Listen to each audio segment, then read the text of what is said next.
नमस्कार, स्वागत है आपका मेरे चैनल शिक्षाशाला पर। तो आज 1 जुलाई से अपन माध्यमिक शिक्षा बोर्ड का जो क्लास 10th की जो बुक है मैथ्स, उसका अपन पूरा सिलेबस करेंगे। उस बुक का मैं आपको एक-एक क्वेश्चन कराऊँगा, अच्छे से समझाऊँगा, आपको 100% समझ में आएगा, आसान भाषा में और आसान तरीके से, ठीक है? किताब से हट के जो आपको आसानी से समझ में आ जाए वैसे मैं आपको पढ़ाऊँगा। तो सबसे पहले मैं आपको बताना चाहता हूँ, आज अपन चैप्टर 1 से शुरू करेंगे जो वैदिक गणित का चैप्टर है। सबसे पहले तो मैं आपको बताना चाहूँगा कि कई बच्चों को पता ही नहीं है कि चैप्टर 1 में से कुछ जो प्रश्नावली है वो हट गई थी। ये जो साल था 2019 में उसी में हट गई थी, लेकिन बच्चों को पता नहीं है क्योंकि किसी किसी के पास पुरानी बुक है, सबके पास नई बुक नहीं है। तो नई बुक में आपके जो 1.2, 1.3, 1.4 है वो सारी हट गई है। खाली एक प्रश्नावली है, उसमें निखिलम से भाग, वर्ग ज्ञात करना, निखिलम से घनफल ज्ञात करना, ध्वजांक और सूत्र परावर्त है, ठीक है? तो आज अपन ये प्रश्नावली करेंगे। एक बात ध्यान रखना, एक तो ये प्रश्नावली है, उसके अतिरिक्त इसी के पेज के पीछे एक समीकरण वाले सवाल दिए हुए। सूत्र परावर्त्य से आपको x का मान ज्ञात करना है, सूत्र शून्य सामुच्चय समुच्चय से, ठीक है? जैसे मैं आपको बता देता हूँ, आपको वो भी क्वेश्चन साथ। अब देखिए, ये जो आपके क्वेश्चन है वो आपके प्रश्नावली माला में तो नहीं है, लेकिन ये क्वेश्चन 100% आपके एक नंबर में आएगा।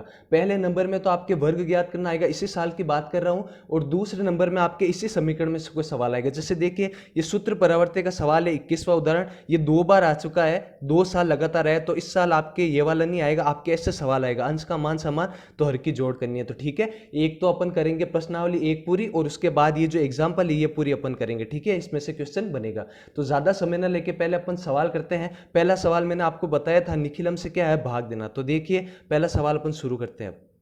तो यहाँ पर आप देखिए, आपके पहला क्वेश्चन क्या है, निखिलम विधि से हमें क्या लगाना है, भाग लगाना है, ठीक है? और यहाँ पर पहला क्वेश्चन क्या है, 1245 में भाग लगाना है आपको 97 का, यानी 97 का। तो देखिए, सबसे पहले निखिलम विधि से भाग लगाने के लिए आपको क्या करना पड़ेगा, आपको ऐसे 3 लाइनें बनानी पड़ेगी, ठीक है? 2 लाइनें तो सीधी और 1 लाइन ऐसे बनानी पड़ेगी। अब देखो, हमें भाग किसका देना है, 97 का। तो 97 को लिखना आपको सबसे आगे ऐसे, ठीक है? अब हमें 97 क्या लेना है, आधार। अब आधार क्या होता है समझिए, आधार या फिर तो होता है 1, 10, 100, 1000 ऐसे। हमें जिस संख्या का आधार लेना है, हमें देखना है वो संख्या किसके ज्यादा नजदीक है, 1 के, 10 के, 100 के, 1000 के, किसके। जैसे 97 किसके ज्यादा नजदीक है, 100 के। तो 97 के नीचे आप ऐसे लिख दीजिए 100, ठीक है?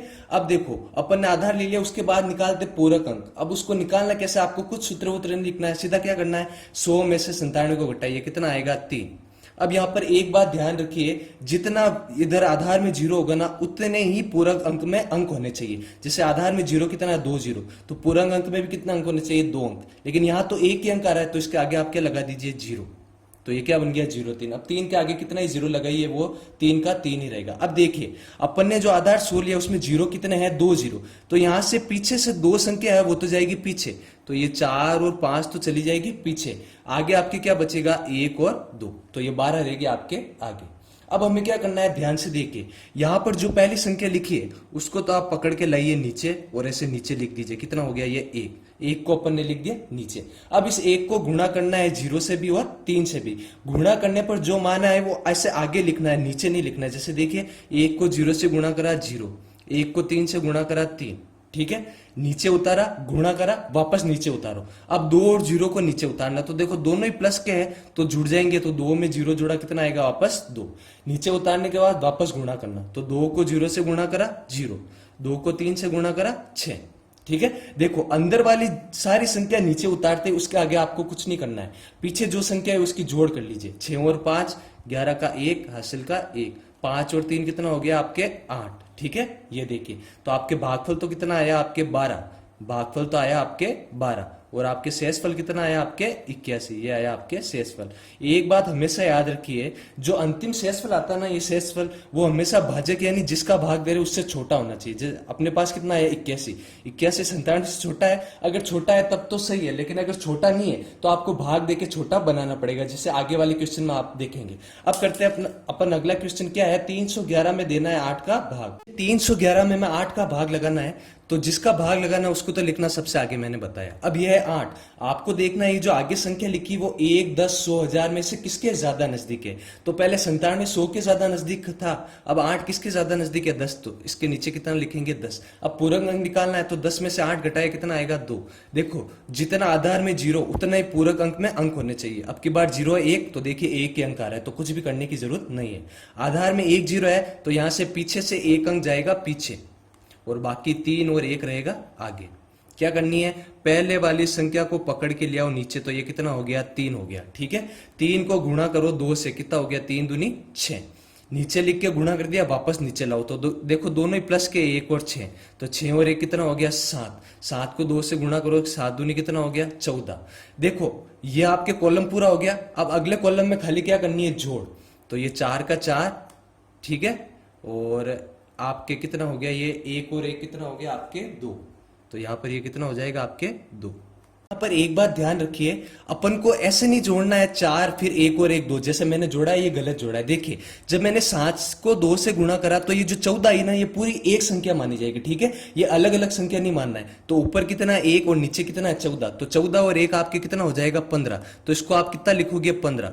अगर यही आप अलग अलग करते ना ऐसे, जैसे 3 तिया 9 और फिर 3 एकम 3, जैसे 9 और 1 अलग अलग गुणा आता, तब आप अलग अलग जोड़ते। लेकिन ये 14 एक संख्या आई है, 7 दूनी 14, तो इसको एक साथ जोड़ना पड़ेगा। तो कितना आया 15। अब देखिए अपने पास भागफल तो कितना आ रहा है 37 और शेषफल कितना आ रहा है 15। मैंने आपको क्या बताया था, शेषफल हमेशा छोटा होना चाहिए, किससे, भाजक से, इससे। लेकिन ये छोटा नहीं है, अब इसको करना है छोटा। कैसे करोगे, इस भाजक का भाग लगाना है शेषफल में, 8 का भाग लगाना आपको 15 में। ध्यान से देखना, 8 एकम कितना आया 8।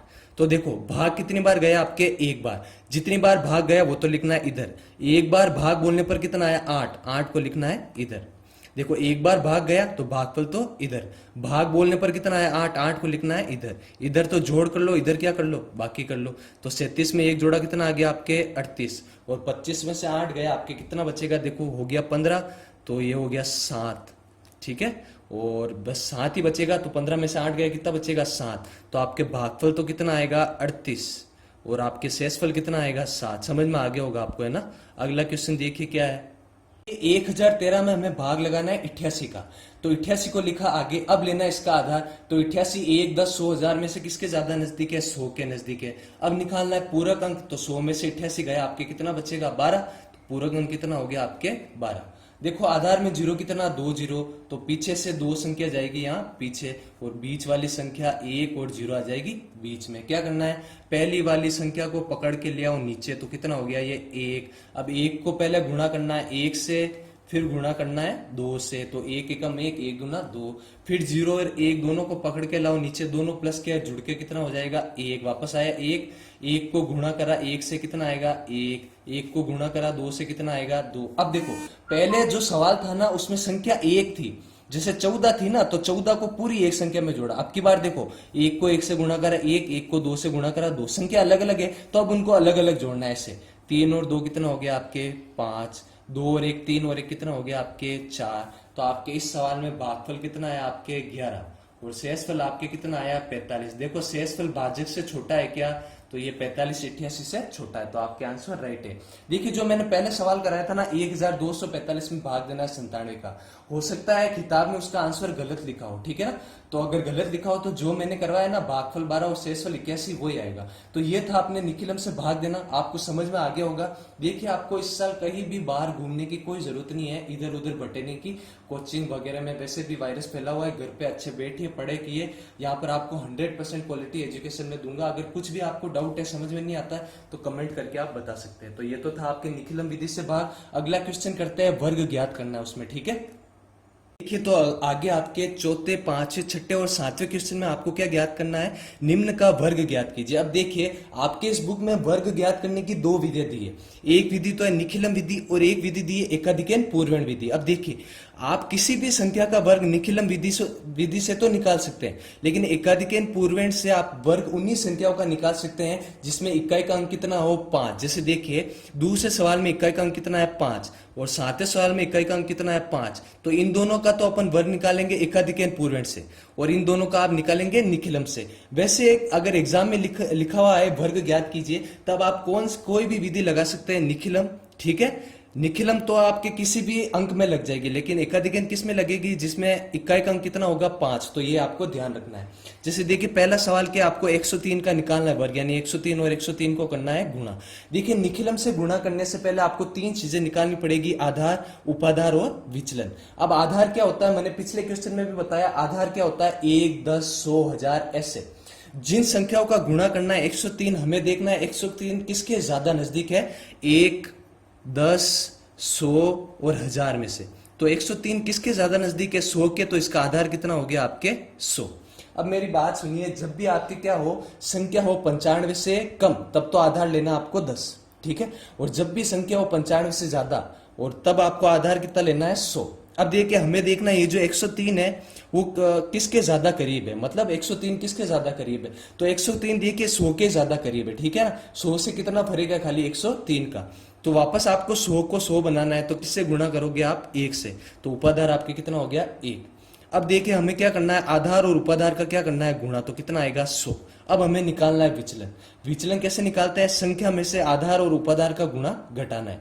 संख्या अपने पास कितनी है 103, इसको कितनी बार लिखना है, 2 बार, क्योंकि 2 बार गुणा करना है। अब आधार और उपाधार का गुणा, 100 को 1 से गुणा करा कितना आएगा 100, और नीचे भी कितना आएगा 100, तो इधर भी आपके विचलन कितना आएगा 3, इधर भी कितना आएगा 3। अब करना आपको गुणा, तो इधर तो लिखिए आप संख्या, इधर आप किस क्या लिखिए आपके विचलन। संख्या तो कितनी है 103, और 103 को करना है गुणा। विचलन दोनों का ही कितना आया आपके 3 और 3। अब नीचे ऐसे एक लाइन बनेगी। अब देखिए गुणा करने के लिए आपको कोई भी सूत्र याद करने की जरूरत नहीं है, सीधा मैं आप अच्छा तरीका बता रहा हूं। आपको 2 लाइनें ड्रॉ करनी है और याद रखनी है। एक तो तिरछी लाइन जाएगी जो प्लस का काम करेगी, और एक पीछे से लाइन जाएगी जो गुणे का काम करेगी। मतलब ये क्या करा है, पहली संख्या के साथ हमें जोड़ना है दूसरी संख्या का विचलन, ऐसे। तो 103 में हमें जोड़ना है 3, गुणा करके कोष्टक में बंद करने के बाद आपको गुणा करना है उपाधारक से। उपाधारक कितना है 1, तो 1 से गुणा करना है, और पीछे गुणा करना है दोनों संख्या को। 3 3 कितना हो गया आपके 9।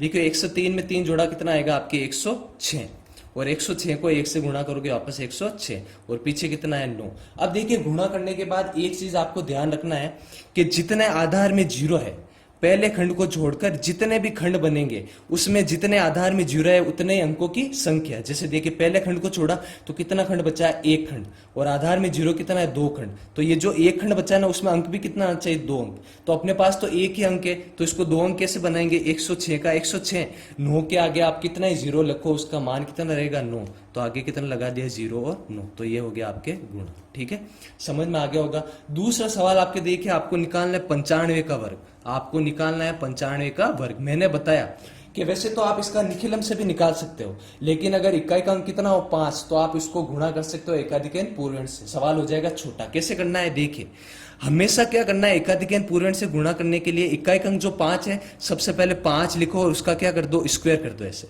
स्क्वायर कर दिया, इसके आगे एक लाइन बनाओ। अगला वाला अंक कितना है 9। एकाधिकन का मतलब होता है 1 अधिक, तो 9 को गुणा कर लो, 1 अधिक 9 का अधिक कितना होता है 10, तो कितना हो गया 10। 9 दाई कितना हो गया आपके 90, 5 का स्क्वायर कितना होता है 25, बीच में से लाइन हटाइए, आपके आंसर आ गया 9025। देखिए छोटा हो गया। निखिलम से करते तो थोड़ा आपको ज्यादा करना पड़ता है, लेकिन पीछे इसके 5 है तो ये जल्दी हो गया। अगला सवाल वापस देखिए 204। 204 आप देखिए 204 का हमें निकालना है, निखिलम से अपन निकालेंगे 204 का, तो ये रहा आपके निखिलम 204। वापस आपको निखिलम से गुणा करने के लिए 3 चीज निकालनी पड़ेगी, आधार, उपाधार आपको निकालना पड़ेगा, और आपको निकालना पड़ेगा विचलन। अब मैंने आपको बता दिया, जब भी संख्या आपके 95 से ज्यादा हो ना, तो आपको हमेशा आधार कितना लेना है, आधार आपको लेना है कितना 100, तो आधार कितना आ जाएगा आपके 100। उपाधार हमें देखना है ये संख्या किसके ज्यादा नजदीक है। जैसे पहले अपन ने देखा था 103, तो 100 के ज्यादा नजदीक थी, तो 100 को 1 से ही गुणा करा। अब देखिए ये संख्या किसके नजदीक है, 204, तो 200 के नजदीक है, तो 100 को हमें बनाना है 200, तो 100 को 200 बनाने के लिए किससे गुणा करोगे 2 से, तो उपाधार अंक कितना आ गया 2। अब इन दोनों का गुणा करोगे आप 100 इंटू 2, तो कितना आएगा आपके 200, ये आया 200। अब विचलन कैसे निकालते हैं, संख्या माइनस आधार इंटू उपाधार, ये होता है सूत्र। क्या करना है आपको, 204 का वर्ग निकालना है, तो 204 में से ये गुणा घटा दीजिए 200, तो कितना आएगा आपके 4। ठीक है, 204 का वर्ग निकालना है, तो 204 को 2 बार लिखिए, इसका विचलन कितना आएगा 4 और 4। क्या करना आपको, 2 लाइन याद रखनी, एक तो तिरछी लाइन जो प्लस का काम करेगी, और एक पीछे से लाइन जो गुणे का काम करेगी। तो 204 में हमें कितना जोड़ना है 4। कोष्टक में बंद करने के बाद किससे गुणा करना बताया मैंने, उपाधार अंक से। पहले तो 1 था, अब की बार है 2, तो किससे गुणा करोगे 2 से, और पीछे गुणा करना इन दोनों संख्या से, 4 चौक 16। 204 में 4 जोड़ोगे कितना आएगा 208, इसको गुणा करना है फिर 2 से, और आगे कितना है 16। गुणा करो 2 8 16 का 6, हासिल का 1, तो 1 का 1, और 2 दूनी कितना हो गया 4। पीछे कितना है 16। मैंने क्या बताया, गुना करने के बाद पहले खंड को छोड़कर जितने भी खंड है उनमें उतने ही अंकों की संख्या आएगी जितने आधार में जीरो है। तो पहले खंड को छोड़कर एक खंड है और आधार में जीरो कितना है, 2 जीरो, तो कितने अंक आने चाहिए, 2 अंक। पहले से 2 अंक है तो कुछ भी आपको बदलने की जरूरत नहीं है, सीधा आप लाइन हटाइए, ये आ गया आपका आंसर, ये आ गया आपके आंसर। ठीक है, तो दूसरा सवाल भी हो गया, छठा सवाल। और सातवां सवाल हमें निकालना है किसका वर्ग, 225 का। तो 225 का वर्ग निकालना है। देखिए वापस इसमें इकाई का अंक कितना है, 5, तो इकाई का अंक 5 है तो आप इसका वर्ग निकाल सकते हो एकाधिक पूर्णांक से। क्या बताया मैंने कि हमेशा जो इकाई का अंक है 5 वो तो रहेगा पीछे, और इसका क्या निकालना है, वर्ग। ठीक है, जैसे पहले क्वेश्चन में भी करा था, 95 का अपन ने करा था ना, देखिए तो पीछे 5 का मैंने क्या करा था, वर्ग, है ना। 5 का तो हमेशा वर्ग आएगा ही आएगा एकाधिक में, तो 5 का हमने कर लिया वर्ग, इसमें भी कर लिया 5 का वर्ग। तो आगे कौन सी संख्या बची है आपको, 22। तो 22 का लेना है एकाधिक, मतलब एक अधिक, तो 22 का एक अधिक कितना होता है, 23, तो 23 का करना है गुणा। ठीक है ना, एक अधिक संख्या से गुणा करना है। देखो 5 का स्क्वायर तो हो गया आपके 25, 22 और 23 को गुणा करो तो 22 तिया 66 का 6 हासिल का कितना आ जाएगा आपके 6, 22 दूना 44 और 6 कितना हो गया आपके 50, तो 506 और पीछे कितना है 25, लाइन हटा दीजिए, यह है आपके आंसर 506 और 25। तो इसी के साथ अपन ने 1 से लगाकर 7 निखिलम से भाग और वर्ग ज्ञात करना किस किस विधि से, निखिलम विधि से और एकाधिक पूर्ण विधि से ज्ञात करना अपन ने सीख लिया। अगर इनमें से किसी भी क्वेश्चन में आपको डाउट है, चाहे निखिलम में भाग देना हो या निखिलम से गुणा या एकाधिक पूर्ण से वर्ग, तो मुझे कमेंट करके आप बता दीजिए, मैं जरूर आपको आंसर दूंगा उसका। और अगर आपको ये वीडियो अच्छा लगा तो प्लीज वीडियो को लाइक कीजिए, चैनल को सब्सक्राइब कीजिए। इस चैनल पर आपको सितंबर से पहले पहले मैं पूरा कोर्स एक एक क्वेश्चन के साथ अपलोड कर दूंगा, आपको कहीं भी कोचिंग वगैरह जाने की जरूरत नहीं पड़ेगी, ये मैं गारंटी देता हूँ। और अगर आप इस चैनल से पढ़ेंगे आपके नंबर भी बहुत अच्छे आएंगे। ठीक है ना, तो चैनल को सब्सक्राइब कीजिए। धन्यवाद आपका।